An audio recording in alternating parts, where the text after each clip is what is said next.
discuss the functional components of cranial nerves, but before discussing the functional components, let's see what a functional component is.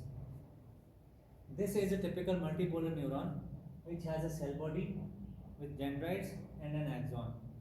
If these cell bodies if there is a collection of these cell bodies inside the CNS, it is called a nucleus. So we will draw a few nuclei over here. For example, this is one collection of cell bodies inside the CNS. This is basically cerebrum, the midbrain, pons and medulla. So this is one nucleus. Then I will make another nucleus. These are the collection of cell bodies forming another nucleus, and this is another nucleus, a collection of cell bodies of neurons forming a nucleus. When the axons of these nuclei they leave the central nervous system, they become a nerve. So the nerve is basically a collection of axons outside the central nervous system. So we will draw a nerve over here. For example, this is one nerve leaving the central nervous system. Now the functional component of this nerve depends upon the axons which it gets from different nuclei, and the function of those nuclei becomes the functional component of the cranial nerve. For example, if the blue nucleus carries, let's say, function A, the red one carries function B, and the green one carries function C, and all these nuclei give their axons to this particular nerve. For example, the A axon, the axon from nucleus A come here from the blue colored nucleus, the axon from the red one comes here, and the axon from the green nucleus also come here. So the functional components of this nerve become A, B and C, which were basically the functions which these nuclei were performing. Now let's say if there is another nerve over here, this nerve, and it gets axons from only two nuclei, for example C, and from, let's say, B. So the functional components of this nerve become B and C, and the functional components of this nerve become A, B and C. So this is the basic concept of functional components. But in case of cranial nerve, we have 3 motor components and we have 4 sensory components. The motor components are general somatic efferent. Now, general somatic efferents are those which supply the skeletal muscles, the voluntary muscles which are in your own control. So the skeletal muscles are supplied by the general somatic efferent component. Then comes the general visceral efferent component. The general visceral efferent, it supplies viscera, and you all know that viscera are not in your control, they are automatically working. So the general visceral efferent component will be autonomic component. It can be sympathetic or it can be parasympathetic, but as you know, the parasympathetic supply, the outflow of parasympathetic system starts from the cranial or the sacral region, and the sympathetic outflow starts from the thoracolumbar region. So as we are going to discuss the cranial nerves, so the cranial nerves obviously won't have the sympathetic component. So whenever general visceral efferent component is discussed in the brainstem, that means it has only parasympathetic nerves. So general visceral efferent is autonomic, and in case of brainstem, it will be obviously parasympathetic, because sympathetic supply starts in the thoracic region and in the lumbar region. Then comes the third component. The third motor component is the special visceral efferent. Now the special viscera in the face to which the nerve supply is going are the muscles which are derived from pharyngeal arches or branchial arches. So the muscles which are derived from branchial arches are considered special viscera in case of the head and neck. And these are the muscles of mastication, muscles of facial expression, and the muscles of larynx and pharynx. They are all derived from pharyngeal arches. Even the muscles inside your ear, they are derived from pharyngeal arches. So the special visceral efferent components will supply the muscles which are derived from pharyngeal arches. Then comes the sensory components. First comes the general components. Now afferent means sensory, general means general senses which are present all over the body. So general somatic afferents are the senses which come from your skin and from your muscles. So these sensations are the sensation of touch, pain, temperature, vibration, and the muscle joint sense or the proprioception. So the first sensory component will be general somatic afferent, and it will carry all these sensations. Then comes the general visceral afferent component. The general visceral afferent carries sensations from the general viscera of the body. For example, the sensations coming from the intestine, from the carotid body, carotid sinus, or from your salivary gland or your lacrimal gland, they all come under the heading of general visceral afferents. Then come your special visceral afferent. Now there are two special sensory components. One is special visceral afferent and the other is special somatic afferents.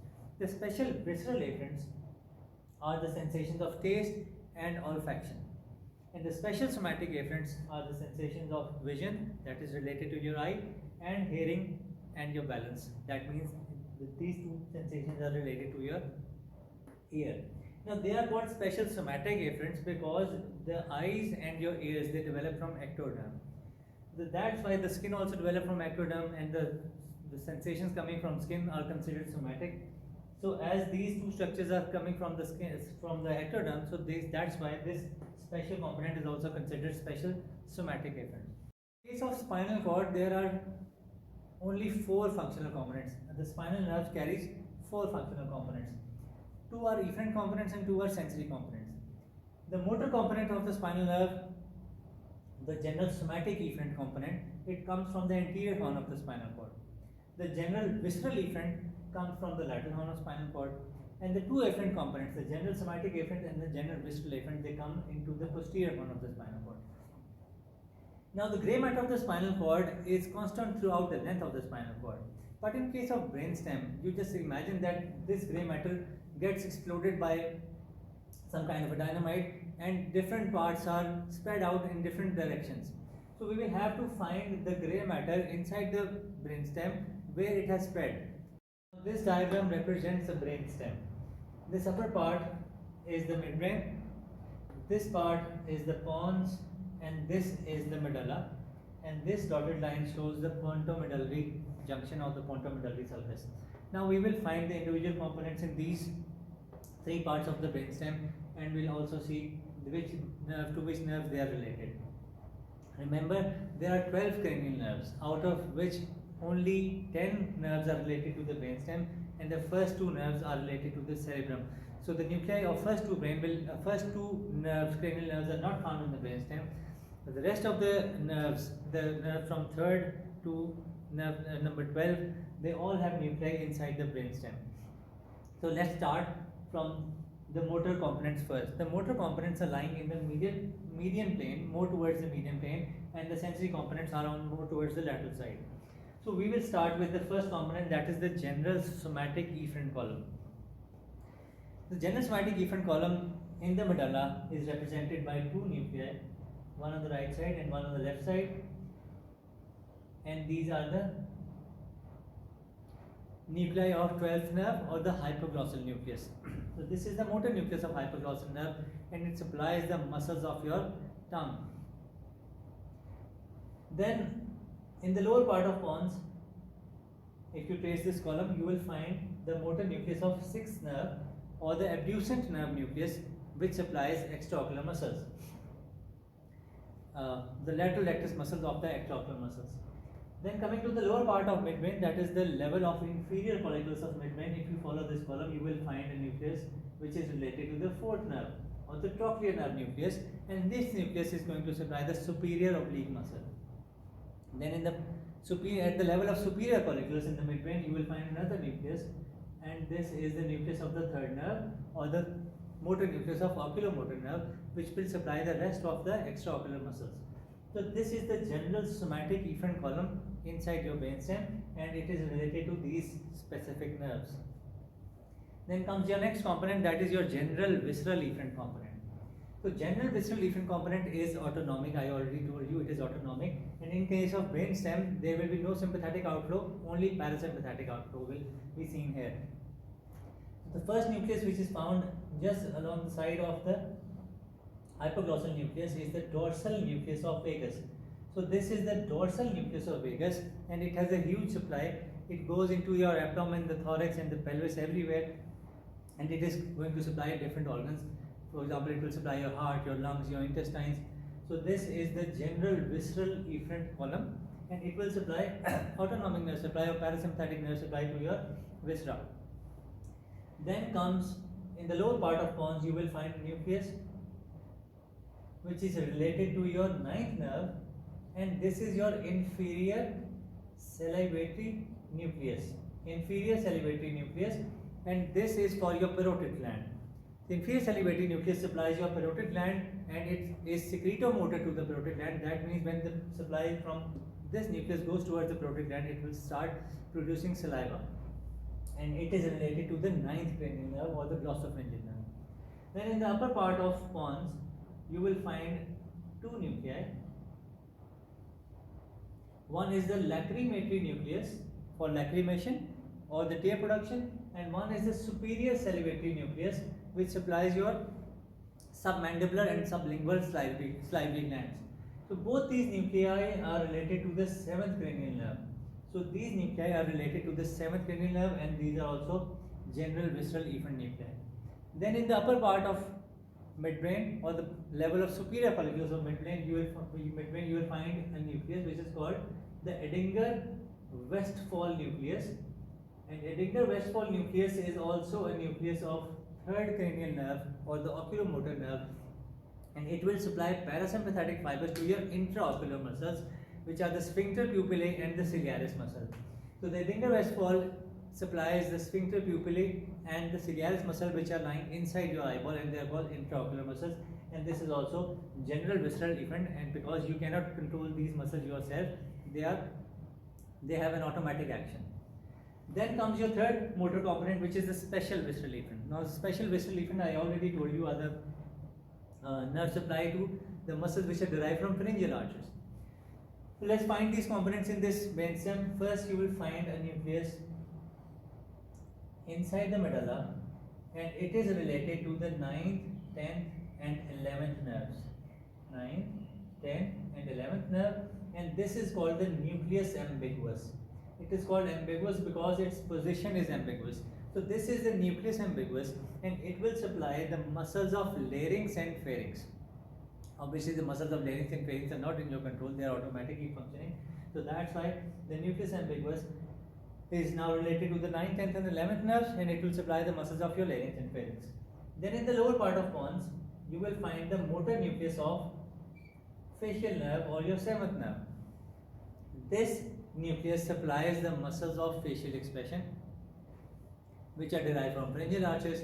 So this nerve supply is considered the special visceral efferent component.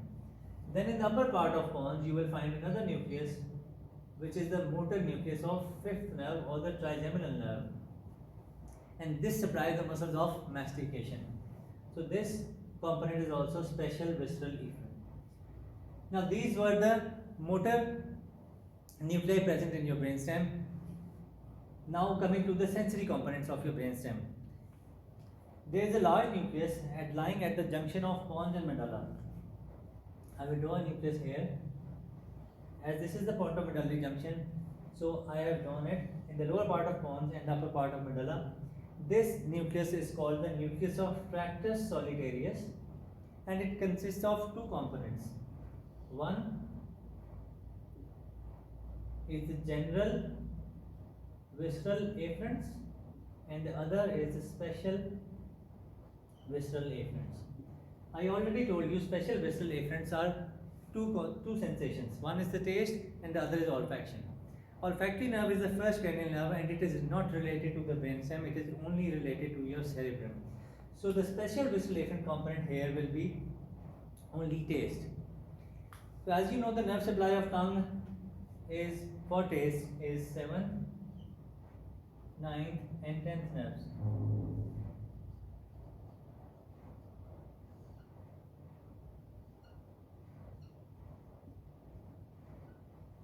So this is an easy way to remember the nerves which are related to your tractus solitarius.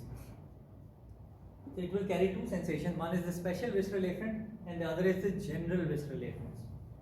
Special visceral efferent will be coming from the tongue, and general visceral efferent will be coming from many parts of your body, from your carotid body, from your carotid sinus, from your salivary glands, from your lacrimal gland, and also from the different parts of abdomen, from the intestine, from your heart, different parts coming towards this nucleus. Now coming towards the next sensation, which is the general somatic efferent. There is a huge nucleus in the brainstem which is present in all three parts of the brainstem, and this is called the sensory nucleus of trigeminal nerve. The sensory nucleus of trigeminal nerve has three parts. It has a part in the midbrain which is called the mesencephalic part.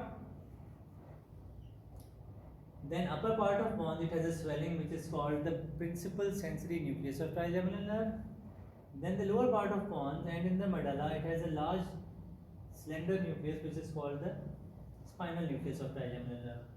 So this is a huge nucleus which starts from the midbrain and enters the medulla, and this is called the sensory nucleus of trigeminal nerve, and it has three components. The part in the midbrain is called the mesencephalic nucleus, the part in the upper part of pons is called the principal sensory nucleus, and the part starting from the lower part of pons and entering into the medulla is called the spinal nucleus of trigeminal nerve, and this carries the general somatic afferent component.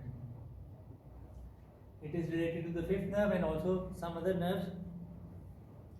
So yes, as you know that the skin of the face is supplied by the fifth. The sensations from the skin of the face are carried by the trigeminal nerve. The ophthalmic nerve carries from the upper part, the mandibular maxillary nerve from the cheek, and the mandibular from over the mandible. So all those nerves, the three nerves of the trigeminal, three divisions of the trigeminal nerve eventually give up their axons to this nucleus, which is the sensory nucleus of trigeminal nerve. Then the last component remaining is the special somatic afferent component. The special somatic afferent component is for the vision, hearing, and balance. As I've already told you that the first and second cranial nerve, the optic and the olfactory nerves, are not related to the brainstem. So we will cancel vision from here. Vision is not related to the brainstem, only hearing and balance. Hearing and balance come from the ear, and it has nuclei, cochlear nuclei and vestibular nuclei. So there are two cochlear nuclei on the right side, anterior and posterior or dorsal and ventral cochlear nuclei, and there are four nuclei, vestibular nuclei on the right side and four on the left side. This is called the vestibular nuclear complex, and this is for balance. The cochlear nuclei are for hearing and the vestibular nuclei are for balance, and these are related to the eighth cranial nerve or the vestibulocochlear nerve, and the component they carry is the special somatic afferent component. So this is all about the sensory and motor functional components of cranial nerve.